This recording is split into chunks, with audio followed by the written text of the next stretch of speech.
주시는 하나님의 말씀은 시편 27편 1절부터 10절의 말씀입니다.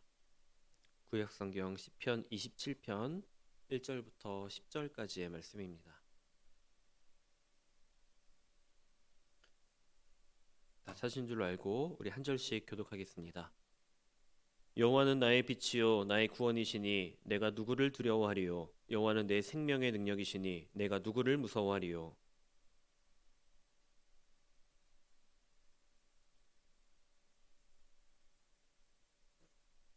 군대가 나를 대적하여 진칠지라도 내 마음이 두렵지 아니하며 전쟁이 일어나 나를 치려 할지라도 나는 여전히 태어나리로다.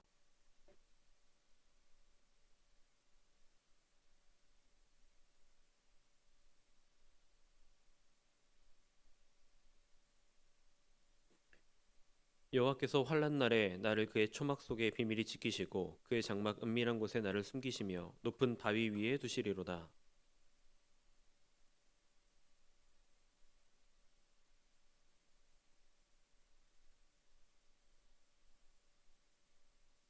여호와여 내가 소리내어 부르짖을 때에 들으시고 또한 나를 긍휼히 여기사 응답하소서.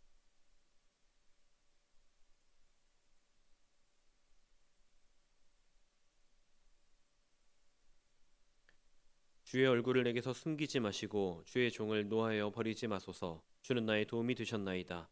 나의 구원의 하나님이여 나를 버리지 마시고 떠나지 마소서. 내 부모는 나를 버렸으나 여호와는 나를 영접하시리이다. 아멘. 제가 요즘 계속해서 설교 주제를 잡을 때 비판, 불안, 분노, 두려움 이런 감정들에 대해서 감정의 문제를 가지고 어떻게 성경적으로 해석해야 될까라는 관심을 가지고 계속해서 보고 있습니다. 근데 확실한 것은 이 부정적인 감정들이 우리 믿음의 경주를 달려나가는 그리스도인들에게 있어서 결코 도움이 되지 않는다는 거죠. 장애가 될 뿐 아무런 도움이 되지 않는 감정들이지만 우린 이 감정들에게서 자유로울 수가 없는 것이 현실입니다. 그리고 사람들은요 자기 약점 그리고 직면한 문제에 초점을 맞추고 살아가게 됩니다. 선입견이라던가 자기 의심 또 실현되지 않는 목표 가운데 또 불만족스러운 부담감들 이런 것들 앞에서 여러 가지 나에 대한 불안감들 또 사람들이 나를 어떻게 평가할지에 대한 두려움이 있기 마련인 것이죠. 나의 작음과 부족함에 대한 불안과 두려움은 안타깝게도 우리의 많은 생각, 우리의 많은 마음, 시간까지도 허비하게 만듭니다. 그저 내가 어떻게 하면 잘할 수 있을까, 어떻게 하면 좋은 방향으로 갈까를 고민하기보다 그 잘못된 문제에 우리가 붙들려 있다 보면요, 소중한 나의 시간이 하루하루 아껴 써도 모자란 나의 시간이 허비돼 버리는 거죠. 걱정, 근심, 자기 혐오, 죄책감, 혹시 이런 감정에 매몰되어서 감정에 붙잡혀서 하루를 또 일주일 허비해 보신 경험이 있으십니까? 청소년들이나 청년들을 이야기할 때 그들과 이야기하다 보면 가끔 정말 자주는 아니지만 가끔 너무 힘든 문제에 붙들려서 오랜 시간 그렇게 시간을 허비해 버리는 경우를 듣게 됩니다. 원하지는 않아요. 분명 그런 걸 원하는 것도 아니고 빨리 그곳을 탈출하고 싶지만 그 마음이 붙들려서 어려운 시간을 보내는 이야기를 종종 듣게 됩니다. 그런 부정적인 감정들은 우리 마음에 뿌리 내리고 계속해서 우리 마음을 흔들어대는 거죠. 기껏 숨을 고르고 그 마음이 진정되고 잠잠해지려고 하면 톡톡 다시 견들여서 다시 요동치게 만들어 버립니다. 작은 파동이었던 것 같지만 그것은 큰 파도가 되어서 쉴 새 없이 내 마음을 몰아치고 그 가운데 우리는 정말 내 마음을 지키고 통제하는 것이 어렵구나라는 것을 다시 한번 느끼게 됩니다. 근데 그런 우리에게 예수님 말씀하시는데요. 마태복음 11장에 수고하고 무거운 짐진 자들아 다 내게로 오라. 내가 너희를 쉬게 하리라.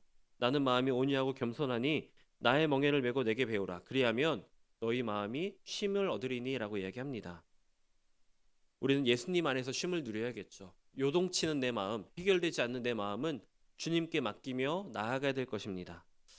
그런데 가톨릭 영성 작가 브레닝 매넌이라는 사람이 있는데요. 브레넌 매닝이라는 사람이 이렇게 얘기를 했습니다. 나는 모순덩어리라고 자기를 표현했습니다. 왜 나를 모순덩어리라고 그렇게 부정적으로 평가할까 하고 보니까요. 그 뒤에 글의 내용을 보니까 이렇게 얘기해요. 나는 믿는 동시에 의심한다. 소망을 갖지만 절망의 구렁텅이에 빠지기도 한다. 또 사랑하기도 하고 미워하기도 한다. 신뢰하기도 하고 의욕의 눈초리를 보내기도 한다. 정직할 때도 있지만 내 생각을 감추고 구렁이 담 넘어가듯 넘어갈 때도 있다. 자기 안에 있는 양면성을 이야기한 겁니다. 선하게 살고자 하는 의지가 있지만 그렇지 못한 현실을 바라보며 내 삶은 모순 덩어리야 라고 표현한 것이죠. 어떻습니까? 저는 이 글이 솔직한 사람들의 모습을 표현했다고 생각합니다. 더 나아가 그렇게 살지 못하고 있어서 몸부림치고 있는 우리 그리스도인들의 현 주소를 잘 표현해주고 있다고도 생각합니다. 하나님을 만났고 예수 그리스도를 믿게 되었고 거룩한 삶을 살아가기로 결단했지만 그렇지 못한 모습으로 살아가고 있는 우리의 모습이 아닌가 하는 것이지요. 그리고 우리는 이런 모순적인 모습을 갖고 있기 때문에 사람들에게 인정받기를 원합니다. 내 부정적인 모습이 아니라 긍정적인 모습만이 사람들에게 기억되고 그 모습으로 나를 바라봐 주길 원하는 거죠. 사람들의 평가로 자신을 정의하고 싶은 겁니다. 오로지 좋은 모습으로만요. 나를 유심히 보고 칭찬해 줄 누군가를 필요로 합니다. 그리고 나의 약함을 알고도 나를 품어줄 수 있는 사람들을 찾으며 살아가고 있는 것이죠. 저희 집 아이들과 있었던 일인데요. 이제 아이들이랑 시간을 보내다 보면 아이들이랑 이런저런 놀이도 하고 만들기도 하고 그리기도 합니다. 그러면 때론 이런 때도 있어요. 색종이로 한동안 몰입해서 딱지 하나를 접어와요. 딱지 하나를 접어서는 막 달려와서 저에게 보여줍니다. 아빠, 아빠, 나 이거 이렇게 접었어요. 어떤 마음일까요? 아빠, 이거 내가 만든 건데 잘 봐주세요. 나 이렇게 만들 수 있어요. 칭찬해 주세요 라는 마음이 있는 거예요. 그리고요, 읽었던 책을 책꽂이에 가지런히 정리하면 제 손을 끌고 방으로 들어가요. 왜? 라고 하면 얘기합니다. 아빠, 내가 이렇게 열심히 정리를 잘 해놨어요. 그 마음에는 아빠에게 인정받고 싶고 칭찬받고 싶은 마음이 있는 겁니다. 근데 제가 그렇게 바로바로 반응해주면 좋은데 때때로 이제 성도님들과 통화를 하고 있다던가 다른 일을 보고 있으면 바로 반응을 못 해주잖아요. 그 끝은 서러운 눈물을 마주하게 되는 겁니다. 왜 칭찬받고 싶은데 칭찬 안 해줘? 인정받고 싶은데 왜 인정 안 해줘? 라는 거죠. 관심과 인정이 필요합니다. 근데 비단 이것은 어린아이의 그런 이야기가 아니라 우리 안에도 그런 마음이 또 그런 모습이 동일하게 있는 것을 발견하게 됩니다. 이런 인정받고자 하는 모습에 대해서 얼마 전 읽은 책에서 이렇게 표현을 하더라고요.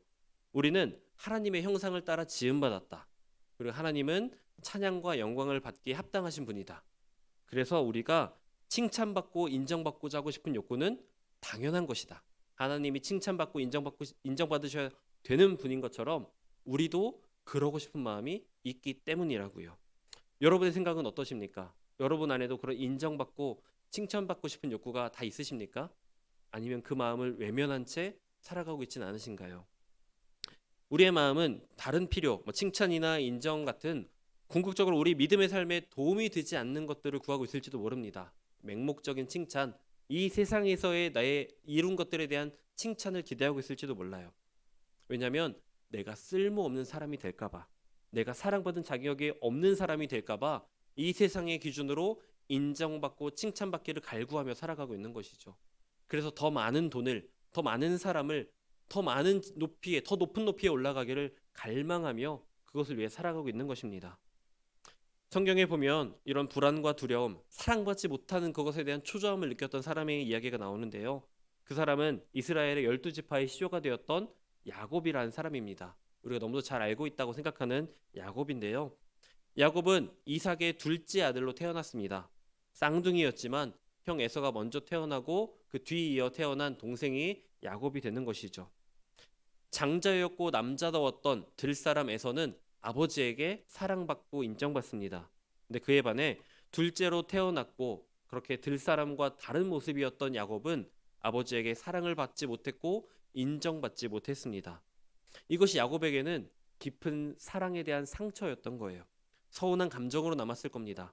그리고 야곱은 항상 아버지와의 관계 안에서 축복과 사랑을 갈망하는 그런 삶을 살아갔을 것입니다. 그 결과 어떻게 됐죠? 형을 속여서 장자권을 빼앗습니다. 형의 위치를 가지고 싶었던 거예요. 그리고 눈이 어두운 아버지를 속여서 형이 받아야 될 축복의 기도를 빼앗아 자기가 받습니다. 아버지의 사랑과 축복을 자기가 받고 싶었던 거죠. 얼마나 아버지의 사랑을 갈망했으면, 얼마나 아버지의 관심을 받고 싶었으면 이렇게 속여서까지 그것을 취했을까?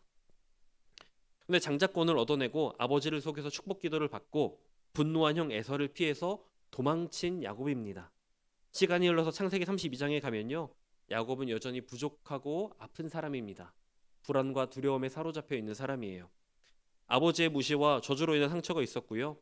형을 속였다는 죄책감도 있고 언제고 형이 나를 찾아와 죽일 수 있다는 두려움 가운데 살고 있었습니다. 그리고 그 두려움은 쉽게 해결되지가 않았어요.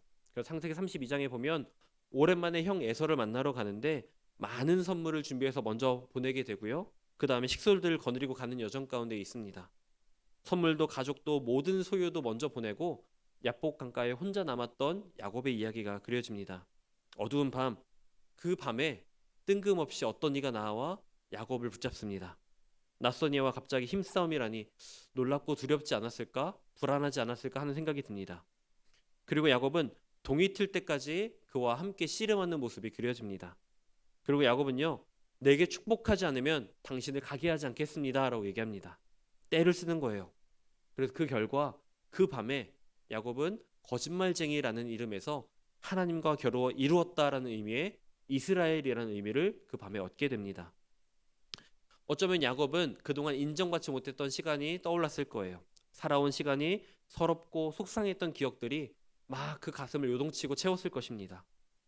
인정받지 못했고 항상 아버지와 형의 눈치를 보고 살았던 둘째 아들의 서러움을 가지고 있었어요. 근데 창세기 35장에 보니까요. 하나님은 이 불안과 두려움을 넘어서 끝까지 하나님의 복을 갈구했던 야곱에게 이렇게 축복을 주십니다. 창세기 35장에 보니까 너의 이름이 야곱이었지만 이제부터 너의 이름은 야곱이 아니라 이스라엘이라 말씀하시고요. 너는 생육하고 번성할 것이다. 한 민족과 많은 갈래의 민족이 너에게서 나오고 너의 자손에게서 왕들이 나올 것이다. 내가 아브라함과 이삭에게 준 땅을 너에게 주고 그 땅을 내가 너와 너의 자손에게도 주겠다라고 말씀을 하십니다. 아버지로부터 무시받았고요. 인정받지 못했던 상처가 있었던 외롭고 서러웠던 야곱의 인생이었습니다.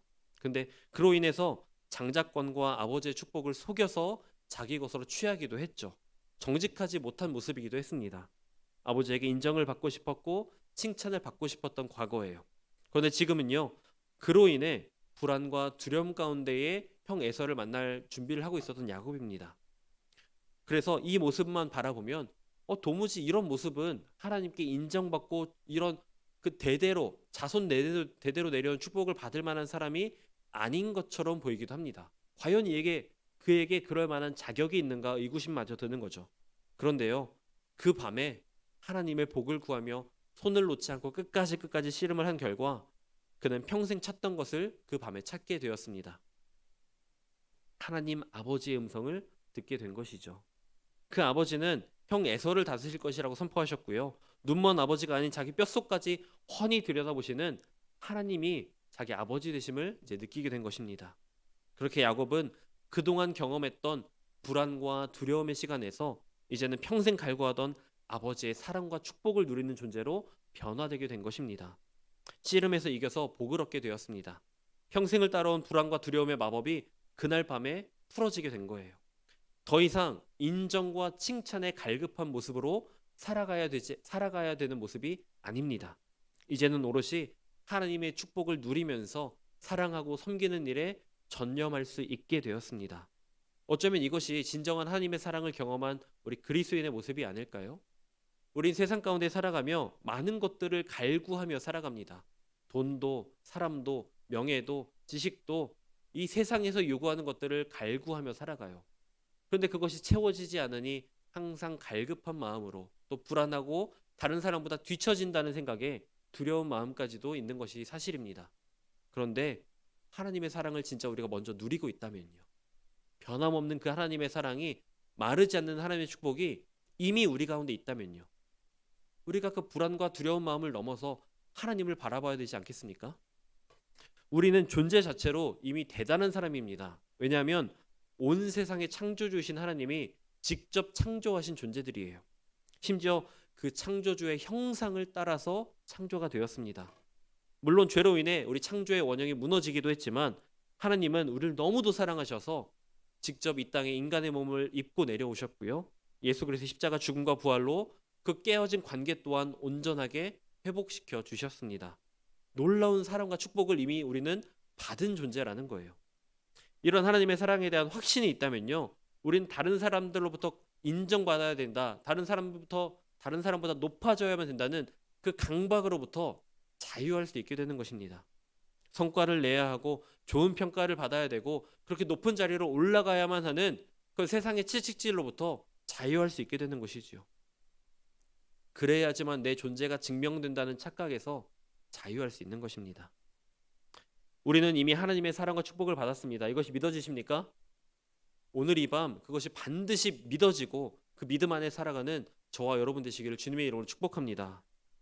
우리의 삶에 세밀하고 섬세하게 개입하시고 역사하시는 그 하나님이 믿어지면요, 변함없이 사랑하시고 축복하시는 하나님의 사랑이 그 주님을 누리고 살아간다면 우리는 그분 안에 불안과 두려움을 이겨내고 세상이 줄 수 없는 평안한 마음으로 그 안정감을 누리며 살아갈 수 있게 될 것입니다. 불안과 두려움과 불안의 바람이 불어온다 한들 주님 안에 있는 우리를 어찌할 수 없을 것입니다. 다시 야곱이 씨름하던 장면으로 돌아와서요, 그는 내게 축복을 해주면 놔드리겠습니다 라고 얘기합니다. 이전까지 야곱의 손에는요, 하나님에 대한 그런 믿음으로 붙들려 있던 것이 아니었습니다. 그 손에는 내가 갖지 못한 아버지의 사랑, 내가 갖지 못했던 아버지로부터의 인정이 그 손에 붙들려 있었어요. 집착처럼 내 그것을 가지지 못했어, 내가 그것을 누리지 못했어 라는 생각에 그것을 속여서 가져오기까지 했던 것이죠. 그 손에, 그 마음에 사랑받지 못하고 인정받지 못한 존재라는 그 상처가 그 마음을 가득 채우고 있었을 것입니다. 그러나 야복 강가에서 천사와 씨름하던 그 순간에 그는요, 그 하나님의 축복을 붙잡기 위해 그 천사를 붙잡으면서 그동안 잡고 있었던 아버지로부터 받지 못했던 사랑과 인정에 대한 집착을 놓게 된 겁니다. 그것을 놓아버리고 하나님의 축복을 붙잡은 것이죠. 여러분, 하나님의 사랑, 하나님의 축복, 하나님의 자녀로 살아가는 삶을 붙잡기 위해서는요, 지금 내 손에 붙들려 있는 헛된 것들을 내려놓을 수 있어야 됩니다. 사람의 인정, 세상의 인정, 그런 것들을 내려놓아야지만 진정 마르지 않는 축복으로, 마르지 않는 사랑으로 나를 바라보고 나를 여전히 붙들고 계시는 그 하나님의 손을 붙들 수 있는 것이지요. 그래서 야곱은요, 그날 밤에 반대로 세상에 대한 욕심이 아닌 하나님을 붙잡으면서 어두운 밤 자신이 찾던 것을 마침내 찾을 수 있었던 것입니다. 오늘 본문 시편 27편에 보니까요, 여호와는 나의 빛이요 나의 구원이시니 내가 누구를 두려워하리요, 여호와는 내 생명의 능력이시니 내가 누구를 무서워하리요 라고 얘기합니다. 우리는 다른 것이 아니라 하나님을 두려워해야 합니다. 세상에서 낮아질까봐, 세상에서 인정받지 못할까를 두려워하는 것이 아니라 나와 함께하고 계시고 나를 지켜보고 계시고 항상 나를 감찰하고 계시는 하나님 앞에 내가 부끄럽지 않은가, 내가 죄스러운 존재로 살아가고 있지 않은가를 점검해 봐야 되는 것이죠. 변함없는 사랑과 축복으로 나를 향하고 계시지만 내가 그분으로부터 돌아서고 있지는 않은지 확인해 봐야 됩니다. 하나님의 사랑이 아닌 다른 것을 의지하고 다른 것을 사랑하고 있다면 하나님 반드시 우리를 벌하시는 분이라는 것도 우리는 기억해야 되는 것이지요. 언제까지고 하나님의 사랑이 우리를 향하고 있지만 언제고 하나님의 심판이 나를 향할 수 있다는 사실을 기억하면서 우린 두려운 마음으로 하나님을 바라보아야 됩니다. 하나님을 두려워해야 됩니다. 다른 그 무엇, 작고 연약하고 유한하고 덧없는 것들로 인해서 두려워할 필요는 없습니다. 하나님은 확실하지 않은 세상의 것을 목표로 하지 않고 그것을 더 많이 갖지 못해서 불안해하는 영혼들에게 자신을 더 사랑하고 섬길 수 있는 자녀로서의 자유를 우리 가운데 허락하셨습니다. 여러분, 예수님이야말로 이 불안한 마음에, 불안한 인생 가운데에 해답되심을 믿으시기 바랍니다. 예수님은요, 십자가 위에서 아버지의 축복을 잃고 대신 죽음의 저주를 받아들이셨습니다. 저주 아래 놓여있던 우리 삶이 아버지의 축복을 받도록 하기 위해서 그 십자가를 지셨어요. 십자가로 가는 길, 죽음 앞에 두려움이 있던 것도 사실입니다. 그 겟세마네 동산에서 땀이 피가 되도록 간절히 기도하셨던 예수님의 모습이 기억납니다. 그러나 예수님은요, 내 원대로 마시옵고 아버지의 원대로 되기를 원하나이다 고백하시면서 하나님의 사랑의 그 뜻 가운데에 순종으로, 확신으로 나아가셨습니다. 병사들에게 붙잡혀 고문당하고 신문받을 때에도, 십자가를 지고 골고다에 올라가실 때에도 예수님은 불안으로, 두려움으로 나아가지 않으셨습니다. 오직 하나님의 뜻에 대한 분명한 확신으로, 그 말씀에 대한 믿음으로 나아가셨던 것이지요. 그리고 아버지께서 대신 우리를 영원히 꽉 붙잡게 하시기 위해서 십자가 위에서 오늘 피조물의 장자이신 예수님이 우리에게 그 장자권을 넘겨주신 겁니다. 그래서 우리가 하나님의 자녀로서 살아갈 수 있게 된 것이죠. 우리가 내내 찾던 것, 세상의 헛된 것들을 찾고 방황하던 우리에게 이것이 진짜라고, 여기가 정답이라고 우리에게 알려주시기 위해 십자가에서 죽으시고 부활하셨습니다. 이사야 62장에 보면 자기 백성을 향한 하나님의 마음이 담겨 있습니다. 이사야 62장에 보면 이런 말씀이 있어요. 너는 또 여호와의 손에 아름다운 관, 내 하나님의 손에 왕관이 될 것이라. 다시는 너를 버림받은 자라 부르지 아니하며 다시는 내 땅을 황무지라 부르지 아니하고 오직 너를 헵시바라 하며 내 땅을 뷸라라 하리니 이는 여호와께서 너를 기뻐하실 것이며 내 땅이 결혼한 것처럼 될 것임이라. 마치 청년이 처녀와 결혼한 같이 내 아들들이 너를 취하겠고 신랑이 신부를 기뻐함 같이 내 하나님이 너를 기뻐하시리로다 말씀하고 계십니다. 여러분, 이삭은요, 버림받은 아들과 같은 존재였던 야곱은, 이삭에게 버림받은 그런 아들과 같은 존재였던 야곱은요, 평생 아버지의 사랑을 갈망하며 살았지만 이삭으로부터 그 사랑과 인정을 받지는 못했습니다. 그래서 장자권과 그 아버지의 축복을 훔쳐서 달아났죠. 그의 모든 신간이 인정받지 못한 존재로서 불안과 두려움으로 가득 채워졌습니다. 그러나 밤새 천사와 씨름하던 그 어두운 밤, 아버지의 사랑을 향한 집착을 내려놓고 하나님의 축복을 붙잡으면서 그의 인생은 변하게 되었습니다. 그동안 누리지 못했던 아버지의 사랑과 축복을 진정한 아버지이신 하나님을 통해서 누리게 되었습니다. 시간과 공간을 넘어서 하나님은요, 여전히 우리에게 변함없는 사랑을 나타내고 계십니다. 그런데 그 사랑을 저버리고 다른 것을 갈망하며 살아가다니, 다른 것을 구하며 살아가다니 어리석지 않을 수 없습니다. 근데 그것이 다른 사람의 이야기가 아니라 나의 이야기가 될 수 있다는 것입니다. 여러분, 하나님을 두려워하십시오. 하나님을 두려워하면서 하나님의 사랑과 축복을 갈망하며 살아간다면 그 삶은 해결되지 않는 삶의 문제, 불안과 두려움의 문제를 넘어서 주님 안에서 주님이 주시는 사랑과 축복을 누리며 평안과 안정 가운데 살아가게 될 것입니다. 예수님이 그 사랑을 확증하고 구원을 완성하기 위해 이 땅 가운데 오셨습니다.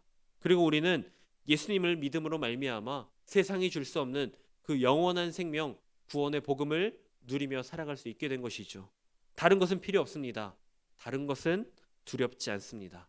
오직 예수 그리스도가 정답이고 오직 예수 그리스도만이 나의 믿음의 대상입니다.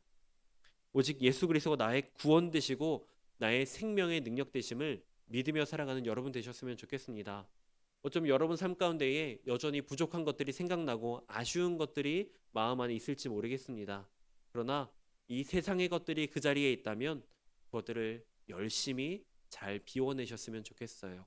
그리고 그 안에 다른 것이 아니라 내가 하나님의 말씀대로 살지 못했던 그 모습이 아쉬움이 되고 하나님의 성령에 이끌려 살아가지 못했던 나의 연약함이 아쉬움이 되어서 그 아쉬움 모두 하나님께 내어드리고 하나님의 축복을 갈망하며 하나님의 사랑을 구하며 그 손을 꼭 붙잡고 살아갈 때 세상이 줄 수 없는 축복이 내 삶 가운데 더해지고 세상은 이해할 수 없는 하나님의 뜻과 계획이 내 삶 가운데 펼쳐질 것이고요. 그로 인해서 내 삶은 세상 가운데에 살아계신 하나님과 동행함으로 인정받는 진정한 그리스도인의 삶이 될 것입니다. 여러분 안에 있는 불안과 두려움 모두 주님께 맡겨드리면서 하나님의 손 꼭 붙잡고 나아가 놀라운 하나님의 능력을 경험하는 저와 여러분, 우리 모든 소양의 성도 여러분 되시기를 주님의 이름으로 축복합니다. 기도하겠습니다.